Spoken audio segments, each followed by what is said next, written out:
Tregime nga libri Fuqia e Këshillës. Mos e urrej veten, përpiqu, moso dhe mos u dorëzo. Në një fshat të vogël, pra një shtëpie të vogël e të bukur, ndodhej një kopsht i mrekullueshëm i mbushur me lule të çdo lloji ngjyre.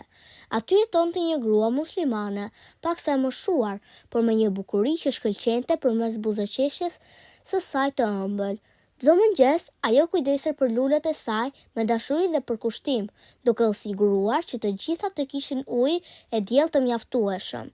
Një ditë, teksa ajo po rregullonte kopshin, vuri re një djalosh të ulur në qoshe të rrugës pranë gardhit të saj. Ai mbante një libër në duar, por shikonte poshtë me një shprehje të rënduar në fytyrë. Gruaja e vërejti dhe vendosi t'i afrohej. Me një butësi të pashoqe, ajo vendosi dorën mbi kokën e tij dhe e përkëdheli. "Biri im, pse i ka i trishtuar?" e pyeti ajo me zë të qetë. Djali ngriti kokën dhe tha me një zë të ulët: "Përpiqem shumë të mësoj, por asgjë nuk më shkon mirë. Të gjithë më shohin si të dështuar."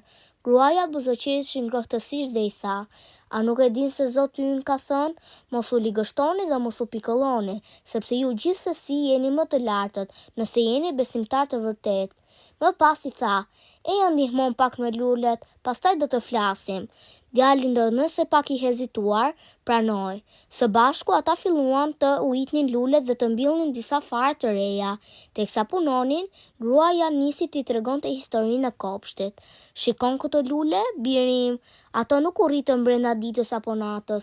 Çdo petal, çdo gjethe është fryti i një pune të palodhur, durimi dhe kujdesit të madh.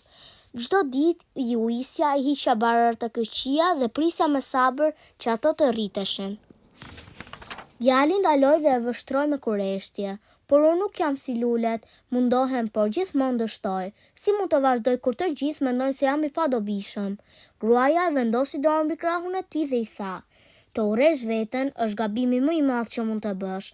Nëse e bim veten se je i dështuar, atëherë ke pranuar humbjen. Biri im, çdo përpjekje ka vlerë. Asgjë që bëjmë me zemër nuk shkon kot. Përpiqu, mëso dhe mos u dorëzo. Koha dhe durimi janë çelësi i çdo suksesi, ashtu si këto lule që tani po të buzëqeshin ty." Sytë e djalit filluan të shkëlqenin. Ai ndjeu një ngrohtësi në zemër që nuk e kishte ndjerë më parë. Duke marrë një lule të vogël nga kopshti si kujtim, ai u largua me një vendosmëri të re në zemër. Që atë ditë, djali filloi të përpiqej me më shumë besim te vetja, dhe sa herë që ndiej i dobët, kujtonte fjalët e gruas. Durimi dhe përkushtimi janë fara që gjithmonë japin fryte. Mos e urrej veten, por përpiqu, moso dhe mos u dorëzo.